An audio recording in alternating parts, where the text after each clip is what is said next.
Comic books. Comics. Comic book podcast. Comics. Because they have no Peace out. And now the episode is over. Recording stopped. Wow. But it's really not. The after show. Welcome. Yeah, so there were a lot of things that just for time we couldn't have really got into. I mean, the detailed stuff about the creators was definitely one, but I don't know. I think it was good to work it in rather than have like a big exposition dump at the beginning and go through all the writers and then say, okay, now here are the stories. Like, it was better to talk about them and sort of weave it in as we went, like a web that we weave. Well, something okay. Well, something my mom mentioned to me after listening to the last episode was she was like, I'm not as interested in creator facts and stuff about their career and that kind of stuff. I want to get to the story. And I was like, well, that's interesting feedback, but I do know that there are people out there that are interested in the trivia and stuff that comes up about the creators, like, oh wow, that's the same Gerard Way that is the front man for My Chemical Romance. That's interesting. How did he get involved in comics? Those kind of beats. I know those are interesting for people. And I think with the last one, I was very surprised to hear that, because that was the one where I was like, well, I have a personal story about meeting Mark Bagley, and his career path was like, he got injured on a construction site and then started doing drawings. And then he entered a contest and just got lucky enough to be the number one dude or was talented enough to be the number one dude that landed this assignment at Marvel. I don't know. I thought that was all like super interesting. I think stuff, it's more, at least to me, but I think it's more like on the, purely intellectual trivia side where you're just reciting a bunch of facts. Maybe that's more, because I don't care for that either. I thought your story was good because it was something personal, and then it was also something like just kind of interesting. It doesn't really change the story necessarily, but it's like, oh wow, that's kind of crazy that this writer did this and switched and had this interesting career. For me, like I always try to look at it from the angle of, is there anything about this writer that will help me either understand the story better, or are there other stories that this writer has written, so that way if I like it, I can go read other things that they've worked on. So I do like the parts where we say, additional comic credits include this and this and this, just so you can kind of get perspective and then see what else that they have done. So those are usually kind of the notes that I take and what I like to talk about. Like, for example, the horror novelist. Like, as soon as you say that, it's like, oh, well, he wrote the horror issue. Like, it's pretty obvious, and it makes sense that he would write something like that. Yeah, it does. You had something in your notes that he had worked on American Vampire, and that stood out to me because I have I believe there's only 6 trades of that series. I think Scott Snyder has come back to write another few issues for it now. But that was a Vertigo book that basically is reactionary to the Twilight movement. It's like the anti that movement of vampires. So Scott Snyder was like, I wanted to basically take vampires and make them scary again and not make them as romanticized. And so I think Stephen King like co-wrote the first volume, but Scott Snyder, who's a Batman writer, he also has done a lot of horror stuff before he became known as like the Batman guy at DC. And it was interesting that Clay McLeod Chapman was involved in that, because I don't remember seeing his name pop up. So he must have done some fill-in issues or something like that, because that's mostly a 2-creator book where it's just it's Scott Snyder, writer, Raphael Albuquerque, penciler, and it's just like the 2 of them for most of the run. So I don't know, but it was interesting to know that he was involved in that, because that's actually really, really good. It's really well done. You sort of meet this guy that's his name's Skinner Sweet, and he's kind of already a murderer and all around nasty guy in like the 1800s, and he gets infected and becomes a vampire. and then you start to see him, like each trade takes place in a different time period in American history later on. So you see like where he is at different points in time. And there are some other vampires that are around him that you recognize, and then characters that he interacts with. And he actually falls in love at one point, and there's a whole side story there. And so it's really interesting, but it definitely focuses on the horror aspect over the sparkles. Yeah. So it, and I mean that was the intention, was to steer it that direction. So yeah, it was cool when I noticed that in your notes. I was like, oh wow, I've actually read that, and I didn't realize that he had any involvement in that. So also Ultimate Spider-Man, again, didn't I thought that was basically all Bendis, but maybe Miles Morales Ultimate Spider-Man. I think he was involved in like specific maybe storylines or mini series, because like the list of credits included Scream, Curse of Carnage, Absolute Carnage, Separation Anxiety, Iron Fist, Phantom Limb. So those sound like very specific story arcs. So I didn't get what it was from Ultimate Spider-Man. So, but it's probably kind of like, yeah. I was gonna say it's kind of all like genre work, so that makes sense. Yeah, I felt like he understood the genre. I don't know. I thought he could have done better. Like it. Almost knowing that he was like an experienced horror writer almost killed it more for me, because I was like, oh well, I feel like you could have done more here. I don't know. Yeah. Maybe it was just too condensed. I don't know. Yeah, and that's, I don't know. I guess that's to further kind of explain why I arrived at the rating I did. I just couldn't. The experience was so much of a roller coaster for me, where it was just kind of like up, down, up, down, up, down, that I wasn't able to break out of that mindset of like, well, if I was reading this in trade format, it would be kind of an, a very roller coastery experience of quality and genre. But on the other hand, I think what you said is fair, where you're like, well, that was what they were trying to do. And they were setting out to make, the Fazoli's ultimate sampler of spider characters. So, yeah, I mean, I guess that's what they did. I mean, they did achieve that. So, but yeah, there were obviously some other characters that I thought it would have been cool to see. I don't remember much about Ben Reilly, except that he's a clone and that he was around. And the same for Kane. I've read some like New Warriors issues where he was the Scarlet Spider, and he had joined up with them, and he was just a massive jerk to everybody on the team until we find out that he really has a heart of gold. I mean, it was one of those. But I don't remember a whole lot about them, and knowing that they're involved in this event, it would have been kind of cool to get some kind of refresher on them as well. So I felt like even maybe the previously established ones, it would have been cool to do. Like, hey, maybe let's do a Spider-Man 2099 one-off and just explain what his deal is.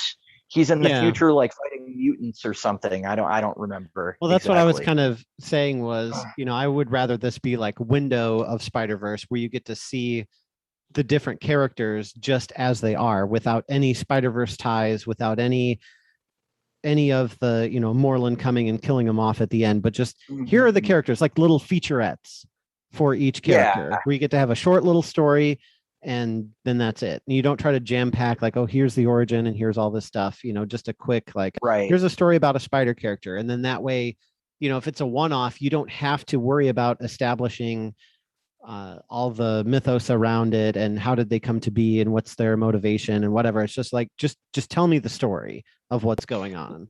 Well, and Spider-Man's so popular that I think Marvel could probably publish an anthology series like that, and even have it be an ongoing, where they just have different writer, different artist every month, and they probably could keep that going for a while.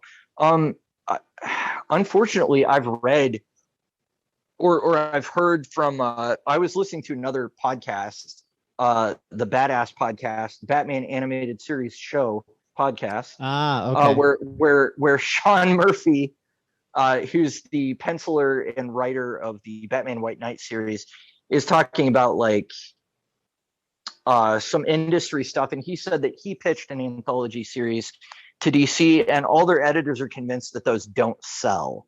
So I don't know. I guess like Batman Black and White is an anthology series that sells, but they're basically like, well, that's Batman, so that's why. But I think if anything was able to be sold to an editor as far as an anthology idea, I think Spider-Man related would work, because again, he's always been like top dog at Marvel as far as he's the character that everybody thinks of first when they think of Marvel comics. I mean, Right. Well, and now kind of crossovers with other characters from his own universe. I mean, the movies are working on that now, so yeah, for becoming sure. very prevalent. I did look up Ultimate Spider-Man, and it looks like he wrote issues number 7 and 8. But here's the weird thing: this is the Marvel. Weird. Well, here's the weird thing: it's Marvel Universe Ultimate Spider-Man that's based on the Disney XD animated show. So this is geared more towards kids, so it can't be that horrific. Wow. Who knew that they made a comic based on that cartoon? Although that's something they always do at DC, is like, hey, we have a media property. Here's a comic title based on it. But I didn't know Marvel was so much into that game. Yeah. That's interesting. Yeah, that seems like that'd be way outside his wheelhouse. Well, and it's funny too, because they do some Spider-Verse-esque things in that cartoon, and it looks like they do the same sort of thing in the comics as well, or at least they feature characters from the Spider-Verse. And it's like, I want to see more like not adult themed, but just for more not non-kid stuff. Like I want to see the non-kid versions. Like when people see Spider-Man, it's like, oh, it's that kid thing. Like, well, no, adults enjoy it too. Oh man. Yeah, we talked about in the after show last time how a disconnect that I have with some of the movie interpretations is that they don't seem to want to let him grow up. I think that that's a fair argument to level at the comic books as well, because after the One More Day event, they very much reverted Peter for a while to sort of an earlier stage of development where he's just like dating, and you know, he doesn't seem as stable as a person and all of that. And I really find that less interesting than seeing him reach adulthood, sort of, you know, reach a sort of a stable point in his life and actually seeing him move forward as a person. I would very much like that to be where they take the exploration of his character in the future. But, you know, the powers that be at Marvel at the time didn't want that. They were like, oh, we think Spider-Man was much better back in the day when he was a kid. And I don't know. I just don't agree with that assessment. I think if you're a good writer, you can make adult Peter Parker work. I think if you're a good writer, you know that you can still have drama in a relationship, even though he's married. I think that it's a cop-out to say that. You need to keep him young. And I don't know. It's just, especially with popular media interpretations of him being so full of young Peter Parker, teenage Peter Parker, college Peter Parker, all of that. I think I'm just kind of tired of it. Like I'm ready to see the science teacher, you know? I think it just depends on what demographic they're catering to, because if they're, you know, they want the younger readers, they're going to stick to the younger version where he's experiencing the same trials that, you know, the young people are. And I use that term loosely because we're not really that old, but you know, it depends on the day. But it sounds like what you're saying is you want to have a Spider-Man that's more closer to your age and see what Peter Parker's doing, you know, around your age versus seeing him always as a kid. When as we were kids, it was like we were viewing Spider-Man as a kid, and it's like, oh, he's one of us, you know, he could be in our class, you know, I could be him because we're the same. Now it's like, well, he's just this, you know, young teenager full of angst, and you know, I can't relate to him as much because that's not me anymore. Well, and yeah, okay. I think that's fair to say. Is like, what's your target demographic, and is Spider-Man a character that, as Marvel's everyman, that can hit both of those demographics? And I don't know. I don't know if there's a way to do that. Yeah. I'm trying to think who at Marvel would be specifically targeted to the teen audience besides him now. And the only person that comes to mind right away is maybe Johnny Storm. But even he has grown up a fair amount in comic book time. So I don't. DC has the Teen Titans, but Marvel has never been as committed to that idea of the teen superhero team that I can think of. I guess maybe the Challengers, who are kind of newer, they've got Kid Nova and Amadeus Cho, and I think Miss Marvel, and some of the more recent teen characters. I guess if you're a teenage fan of comics, maybe that would be where you go to get your fix of that. But I also can see why they would want to push their, most mainstream character into that category. Yeah. Well, that's what I really liked about Young Justice, from the DC side, is you have essentially the sidekicks from the Avengers. Wow, I can't believe I just said that. The Justice League. And so the Justice League, like they're a little bit older. They are the adults. They are our generation, you could say, of superheroes that we're used to, but then they have like their younger counterparts. So you can have the duality of stories of like, well, the adults are doing this and the kids are doing this, but they all share that core of their superheroes. They're fighting these villains, all of that stuff. And so you have that really neat dynamic of being able to cater to both of those demographics at the same time with those sets of characters, and they can interact together, and then they can have their own separate stories, and you can follow it that way. But I don't think that Marvel really has anything quite like that, at least not as successful. Yeah, that's interesting. That's something that I'd never realized before, that and I'm sure that Nate, if he listens to this, will correct me and be like, oh, Marvel has dozens of teen superheroes. And I know they do, but I just don't think any of them has gone as mainstream as the ones at DC. And I wonder why that is. Maybe Spider-Man really does just occupy that place for them, and they can't move him out of that because, that's what they're targeting. I don't know. I never considered that before, because I've always been of the opinion of like, can we just let him grow up already? But I'd never thought about, do they have anybody else that they're selling to that demo with? Miles, definitely. He's an immensely popular character. Or at least I think he is. Everybody I know of that knows Miles Morales loves that character. So I would think that he would be, replacement is the wrong word, but he does a character that universe. Works in that niche. Oh yeah, that's right, because his Peter dies, doesn't he? The Bendis and Bagley Peter, right? Actually dies. That's so crazy. They did that for like 111 issues or whatever, and then to kill that character off, that's very surprising to me.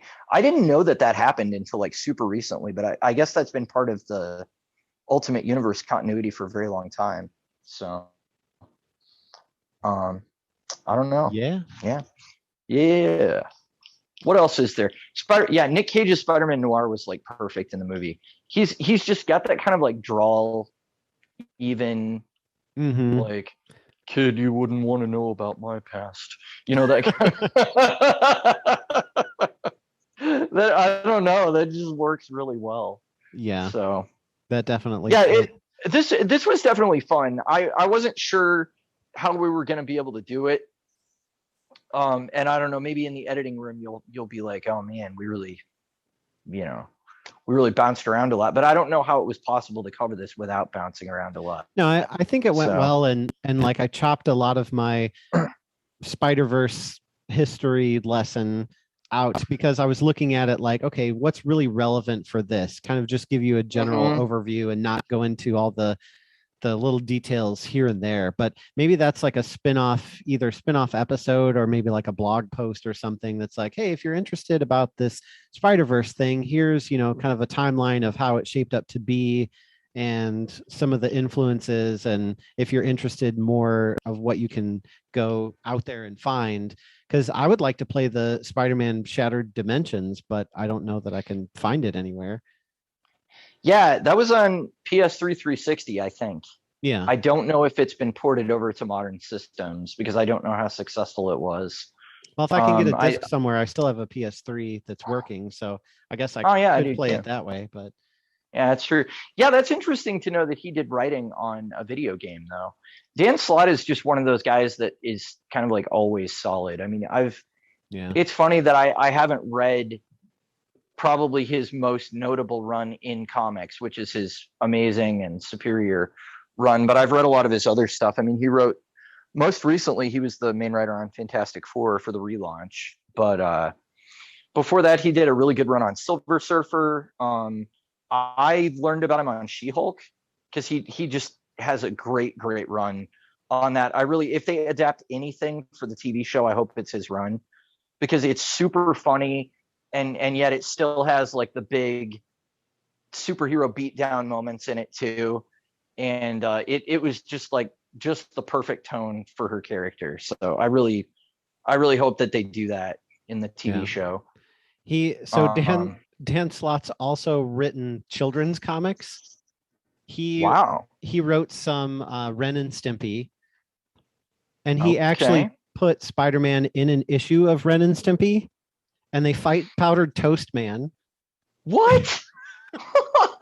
This was some of the like side trivia I was researching, and I'm like, wait, what is this?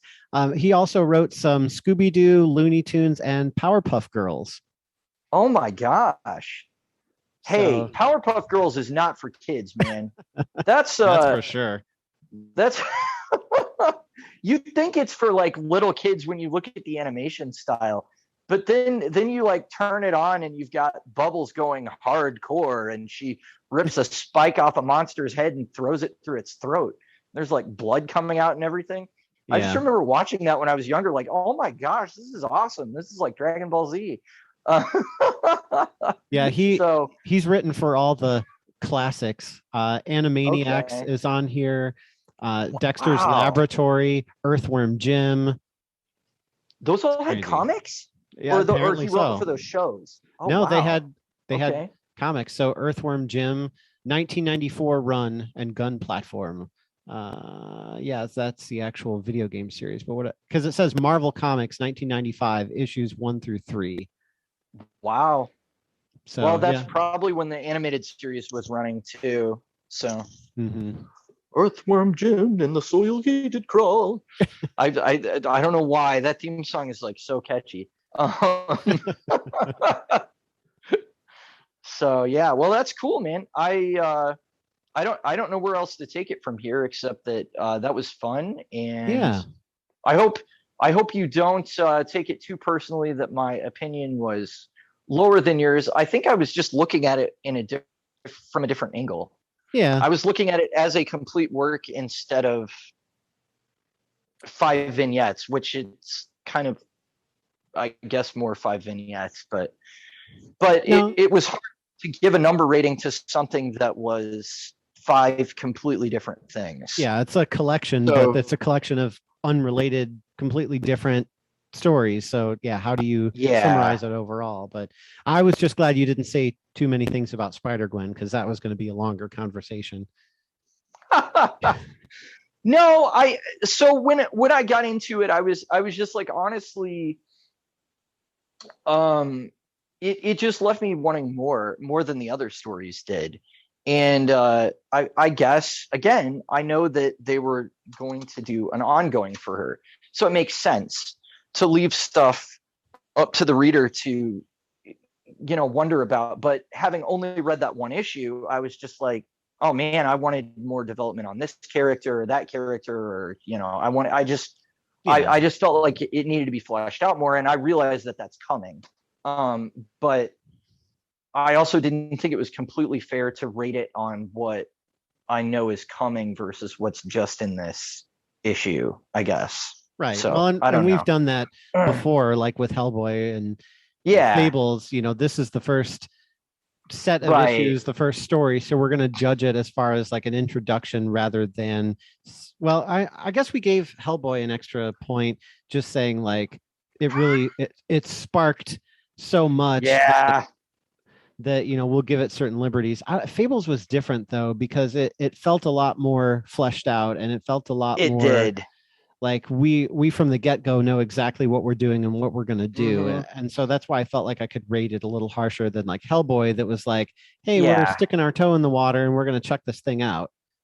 Well, Hellboy is the one that I still kind of think about after the fact and go, should I have rated that 1 point lower, or did I give it an extra point just because I love Hellboy? And I don't know the answer to that question, but I'm sticking by my rating of a 4 on it because honestly, I just really like it. And Mhm. and I mean, at the end of the day, rating stuff is a subjective experience, even if we're trying Right. to remove our emotions from it as much as possible. It's, you're still gonna just sort of gravitate towards material you like. So Well, that's a good point. If you agree or disagree with Mike's rating of Hellboy or any of the ratings that we have provided on this show, please let us know on Twitter, Instagram, Facebook, and tell us your thoughts. yeah, if we could actually get some dialogue going out there on social media, that would be really great. So far, the main comments that I see are, make sure to promote your podcast on Reality Records. Those Thanks. kind of bot things that automatically post whenever you use the hashtag podcast. So you like get excited because I'm like, oh man, somebody commented, and then I'm like, oh, it's a bot. Okay. So yeah, it would be really great if people would really say anything. Yeah. Say anything. instead of there are a couple of people that have been DMing me, which is good, but it would be cool to get some discourse going in the actual comments about what you thought of the episode. So I don't know, it's something to think about. So what do we have on our next trilogy list? Did we iron that out? What I am thinking, because we are going back to DC and we've done a trilogy of spider related books, is to go ahead and stick to the plan with Batman. What I'm thinking are going to be the 3 that I will pick are Batman: The Last Night by Scott Snyder and Greg Capullo. Scott Snyder and Greg Capullo wrote and penciled 100% of the New 52 era Batman. They also did a Batman-centric event called Dark Knight's Metal. And, they created Court of Owls, all that stuff. But The Last Night is kind of an alternate reality thing. And it's only 3 issues, although I think they're double-size issues. So it's probably about the same as a 6-issue miniseries. Mm-hmm. But it's a radically different take. So it's something that you're going to have an opinion on because it's pretty out there. And then Batman 3 Jokers, I want to cover. That actually is only a hard 3 issues, by Jeff Johns and Jason Fabok, because again, that does something that is a really weird concept.